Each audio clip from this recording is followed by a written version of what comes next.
Hello, sir. Quick question for you. We go all over the country just asking people a few quick questions on their advice to the younger generation of kids starting out in the real world today. We thought you had a beautiful house. Wanted to know if we could ask you a few quick questions for the channel. Hey, he opened that up, so. And you guys see the Lamborghini. He's got the Aston Martin out. Got a whole bunch of cars. We gotta figure out what this guy did to be able to put himself here. Excuse me, sir. Is this your house? It is. What do you do for a living, man? I don't know. Los Angeles is the number 6 city in the entire world with the most millionaires. Today, we're gonna be going all over Los Angeles, Bel Air, Beverly Hills, and Calabasas, asking multi-million-dollar homeowners how they became successful and how you can start your path to becoming wealthy in 2023. We're right now in the hidden hills of Bel Air, one of the most expensive and wealthy neighborhoods in the entire country. And with that being said, let's get this video on the way.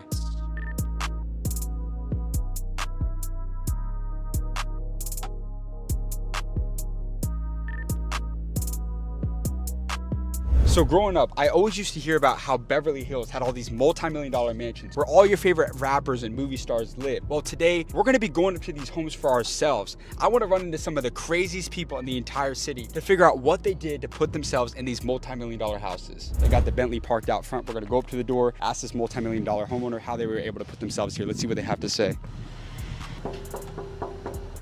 Excuse me, ma'am. Quick question for you. My brother and I, we go all over the country. We're based in Austin, Texas. We grew a channel to over 2 million followers where we go all over the country just asking beautiful homeowners a few questions on their advice to the younger generation. Wanted to know if we could ask you just a few quick questions for the channel. I'd love to. Come on in. Is that cool? Yes. Thank you so much. Appreciate that. Thank you. How long have you been an entrepreneur for? 22 years. What industry did you pursue a career in? Well, I was a former model, but when that was over, I went into renovating homes and then building homes. So you've been an entrepreneur for a long time now. Over that period of time, what's the greatest lesson about entrepreneurship that you've learned that you pass on to someone who's about to start their first business in 2023? Well, one of the things that I love to teach my son is take a risk. Take a risk. You know, I had nothing, and I just believe that if you believe in yourself and you believe in what you do, then the chances are you will be a success. What would you say has been the most amount of money that you've ever generated in a single year? Cover your ears, cover your ears, cover your ears. Well, my last property I made 3.5 million on my last property. That's incredible. Look at that face, look at the face. Now he definitely wants to come into my business, don't you? Yes. Wow. But I'll make more on this one. How are you able to scale from 6 to 7 figures and then just from beyond there? Yes. So I was very lucky that I was able to reinvest my profit over and over and over. And what that did was that allowed me to get larger and larger and larger. And then the other thing that you can do is do a 1031 exchange. And what that does, it allows you to push out your taxes because you roll in your profit into your next build. So that just allows you to go bigger and bigger and bigger. Eventually, you're going to say, okay, I've got to stop now. Yeah. But yes, that's a very handy tool as well. And my final question for you, you've got one of the most beautiful houses I've been in. This is a multi-million-dollar house. What would you say is the best advice that you'd pass on to the younger generation? Well, I'm a great believer in hard work pays off, and so he actually has my gene.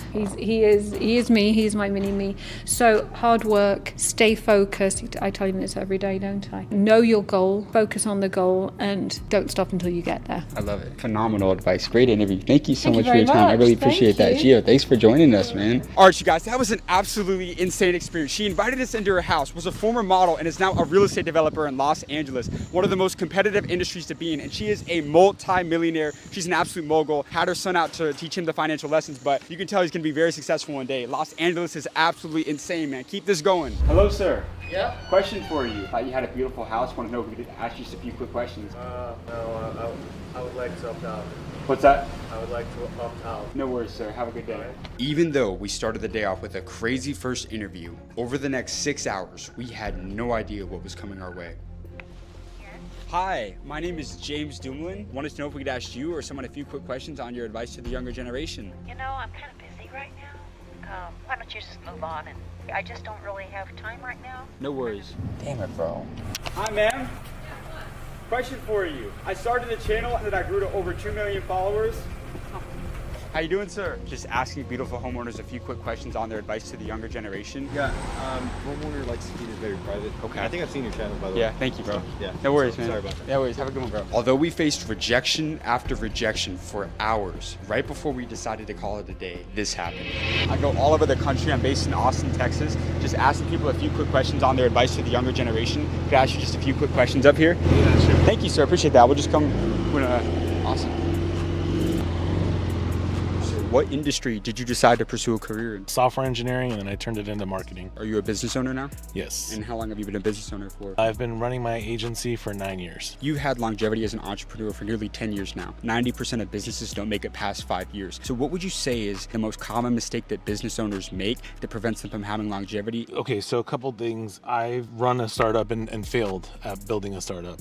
And you know, the company wasn't a huge success. It ended up being acquired, but ultimately, like, it wasn't the multi-billion-dollar company I expected it to be. And in those days, it was like, don't get down on yourself, don't start second guessing yourself, and just keep working at it. Every single day is a new day, and you can do something new with that. You can always keep trying to move forward. And I think that's like the biggest thing, is like keep moving forward with everything that you're doing, right? Like, if there's a mistake that you made, or you don't see sales going the right way, just like keep trying and keep pushing at it and trying to figure out like what you can do to get to that next level. But also like make decisions. I think the biggest thing that's helped me in my career has been, I'm very quick to make a decision. I feel like I can make a decision in a split second, and I don't overthink things and don't worry about too many things. I just jump right in. Early on, I always just was like, I hustled. I figured out how to like get stuff done, and I never took any shortcuts, is what I'll say. You've got great advice. Thank you so much for your time, sir. I appreciate so you. much. Yeah, And of one last final thing, any advice to someone who wants to own a Porsche one day? This is a multi-$100,000. This is a lot of people's dream car. Any advice? It's my dream car. When I was a kid, I actually used to always go to the auto show with my dad, and I'd get the 911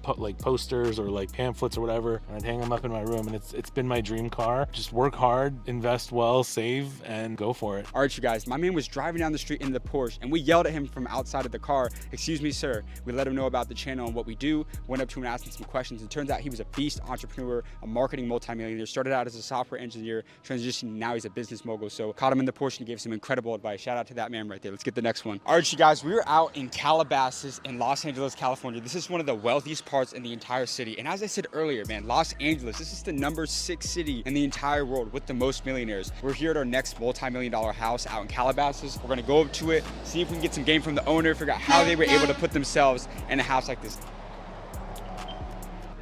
Hello, sir. Quick question for you. My 2 friends and I, we started a channel in Austin, Texas that we grew to over 2 million followers. We go all over the country just asking people a few quick questions on their advice to the younger generation of kids starting out in the real world today. We thought you had a beautiful house. Wanted to know if we could ask you a few quick questions for the channel. Oh, man, I love Austin. Of course, man. I'd love to help you guys out. That's amazing. Is it cool if we come in? Hey, he opened that up, so. You guys see the Lamborghini, he's got the Aston Martin out. Got a whole bunch of cars. We got to figure out what this guy did to be able to put himself here. How you doing, sir? Hey, what's up? Man, you got a beautiful house here. Thank you. Are you from Los Angeles originally? Well, I was born in Colombia. I came here when I was 6 years old. How did you end up in Los Angeles? So my parents, they had this dream to come to the U.S. and unfortunately it became a nightmare because 2 weeks after we came to the U.S., our home got raided by law enforcement and both my parents ended up in jail. How were you able to bounce back from that? Kind of like going through that at an early age. Like what was the turning point that really allowed you to kind of build all of this? Well, at 10 years old, when they really put my dad away for a long time, I made him a promise that I'd take care of the house. And I became the head of household at 15 years old. And I got a chance to start working early, and then I started hustling. You got a super nice spot here. It's a multi-million-dollar home. Could we check out the spot a little bit inside? Check it out. Awesome.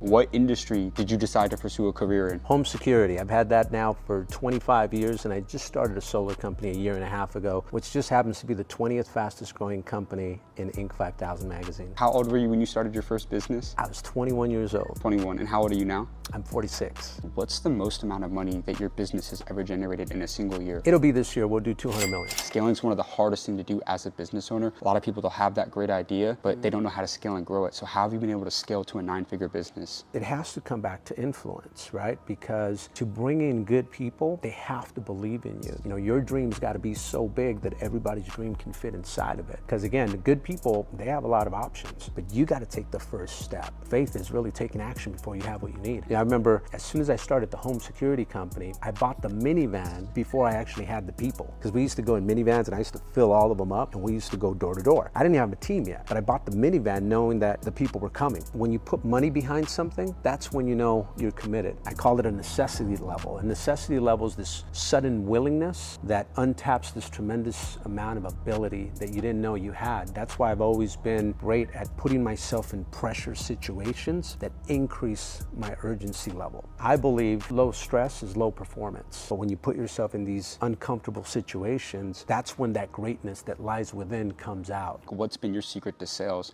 You know, you've sold hundreds of millions of dollars in revenue at your company throughout your career, but how have you really been able to land big deals with massive clients over all these years? I've always gone out of my way to validate the business that I'm in to give me confidence. So like when I started selling home security, going door to door, I would look up articles of home invasions. I would look up fire accidents that were happening. And what that did is it filled me up with belief, with confidence. And that's important because the more certain person will always influence the less certain person. People don't have to believe what you're saying. They have to believe that you believe what you're saying, because everything's a transfer of belief. You've generated hundreds of millions of dollars in revenue throughout your career. What has been the best financial advice that you've ever received throughout your lifetime? One of the great things that I did when I first started was I would split my check 3 ways and I would live on a third of it. One would go towards IRS and savings, and then the other one would go towards a reserve account that no one could touch. You could call me and ask me for money. To me, that reserve account did not exist. And that reserve account has always helped me through tough times, because in life and pain are inseparable, and you're gonna have to go through some tough times. Because I like nice things, but being able to cut it 3 ways allowed me not to live outside my means. Right. That said, I was huge on having nice things. It's what made me want to work hard. You know, I wanted to stand out. I wanted to be rare. You know, at 21 years old, I wanted to be the first 21-year-old in my city driving a Mercedes convertible. I didn't want to do it when I was 28, because by then everybody had a Mercedes, right? So just little ways that I would compete against myself. I mean, if you don't come from a rich family can come from you. And I made the decision in my family that I was going to be the one person that changed my family tree forever. Guys, that's a wrap on today's video. Be sure to leave a like and subscribe for some amazing content coming soon. And everybody click right here to watch us going all around Miami, Florida, asking multimillionaires how you can become successful in today's world.